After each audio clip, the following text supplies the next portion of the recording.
Bonjour, je m'appelle Martine Boyer, je suis maire adjointe déléguée à la Pierre-Saint-Martin et l'une des 3 habitantes de la Pierre-Saint-Martin à l'année.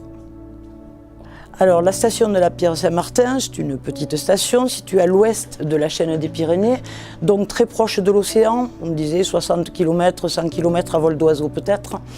Et on se rend compte bien sûr qu'il y a, quoi qu'on en dise, un changement climatique et qu'il fallait que nous nous posions les questions sur la préservation de notre lieu de vie, de travail et sur l'enneigement qui allait peut-être devenir un peu problématique. Alors en se lançant dans ce label Flocon Vert, on sait très bien qu'on ne va pas changer la planète, mais si on peut au moins essayer de préserver notre environnement localement et apporter un petit peu notre pierre à l'édifice, si toutes les stations se mettaient à avoir ce genre de démarche, peut-être qu'on serait un petit peu efficace.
Je m'appelle Dany Pondelat et je suis la fille de Jean-Marie Launay-Peyret, qui est le créateur de la station de la Pierre-Saint-Martin. La station a d'abord été l'histoire d'une route forestière pour pouvoir faire des coupes d'arbres facilement, et qui a encore été prolongée encore plus haut à travers le Braca pour arriver à la station à 1650, l'altitude où elle se trouve maintenant implantée. Ce site a été déjà vanté par de nombreux randonneurs qui vantaient ces champs de neige magnifiques.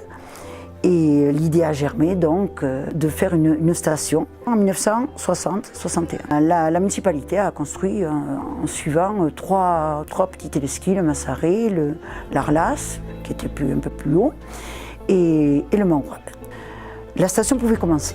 Parallèlement, le département trouvait un promoteur pour construire une quinzaine de chalets dans la zone des rochers des pins accrochés, où se trouvent actuellement d'ailleurs tous ces chalets, dans un site très naturel. Et cette zone a été préservée, même actuellement, quand on prend un télésiège, quand on passe au-dessus, on peut s'apercevoir que c'est une zone vraiment très nature et qui est conservée telle qu'elle depuis ce début-là.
toujours, même sans passer flocon vert, puisqu'on ne connaissait pas cette appellation à l'époque, mais déjà on pensait à préserver notre site, puisque, je répète, c'est un site remarquable et c'est un de nos atouts et ce qui retient et fait venir la clientèle. Pour les remontées mécaniques, donc, on a travaillé sur l'optimisation des vitesses par remontée afin de sensibiliser bien les conducteurs des remontées qui gèrent la vitesse en fonction de la fréquentation de la journée. Lors de l'implantation des dernières remontées mécaniques, un effort particulier a été apporté pour intégrer les gares amont et aval afin qu'il y ait un minimum d'impact visuel. Sur le damage, on a aussi travaillé sur la formation des dameurs avec des formations en éco-conduite. On récupère les eaux pluviales des bâtiments, donc ce qui permet de recycler les eaux pluviales pour la production de neige de culture.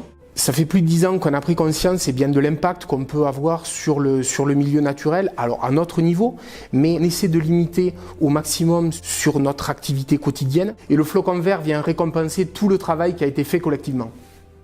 Alors, parmi les axes de développement touristique, la mobilité est au cœur des préoccupations aujourd'hui du tourisme et on essaie par des actions de communication mais aussi d'investissement de stimuler les montées en bus, puisqu'il y a un bus qui existe déjà, et de développer des solutions alternatives aux véhicules individuels pour monter ici à la Pierre-Saint-Martin. Bien manger en station, se fournir et avoir des produits locaux, c'est parfois difficile. Et à la Pierre-Saint-Martin, c'est peut-être une des rares stations qui possède un magasin de producteurs locaux, où on a 14 producteurs qui sont réunis, qui proposent leurs produits, où les producteurs de fromage, de miel, de vin, de charcuterie, même les producteurs de légumes montent en station, proposer aux gens une alimentation de qualité et un circuit court et valoriser ainsi le patrimoine à la fois gastronomique et puis agricole de la région.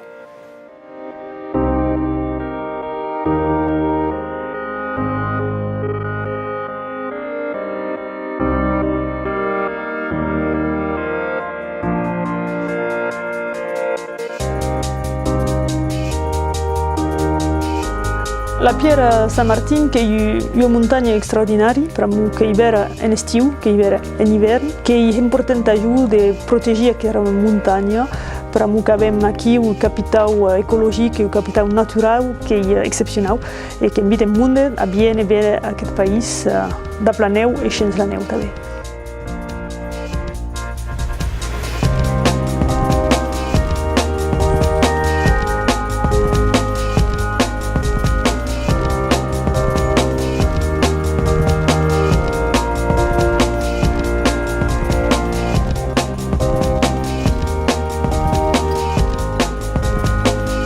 Je n'aurais jamais été travailler dans une autre station que celle-ci. Voilà, celle-ci c'est vraiment un coup de cœur. Elle a un environnement paysager que peu de stations ont, je crois. On s'y plaît énormément. Et si on n'en est pas parti, c'est parce qu'on n'a pas eu le courage de redescendre dans la vallée. Tant que la santé nous le permet, nous allons rester ici pour profiter de ces paysages magnifiques.